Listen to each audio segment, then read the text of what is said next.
Ini ndiri mukadzi ane makore 27. Ndakakura ndichigara nagogo nasekuru kumusha.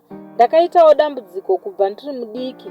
Nhengo yangu ndaingoita marashi, mhopo nenyama dzaimera ipapo. Vabereki vaizama kunditora kuti ndibatsirwe, zvichimboganuka hazvo, asi muromo wechibereko wakazodzika kubva ndiri kusekondari, zvekuti even kusvika nhasi zvichiri zvakadaro, uye mudumbu munogara muchirwadza. Side 1 kuhospital takazama, asi vakati option ndeyekuita operation, but vakati ndaizotadza futi kuita mwana. Ndakazoroorwa hangu asi handina mwana. Mukufamba zvinonzi ndakagadzirwa nagogo vangu, zvinonzi ndakaiswa mhepo yechikwambo inogara mudumbu, ndiyo inokonzera kudaro, asi ndashaya wangapedza dambudziko irori ndiitewo mwana, uye mari chaiyo inondinetsa. Ndaikumbirawo kana paine anogona kundibatsira.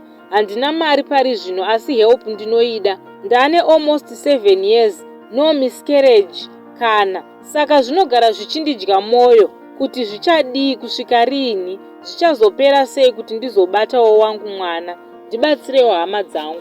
Ndichateera mucomment section kuti ndione kuti mungakwanisa kundibatsirawo here.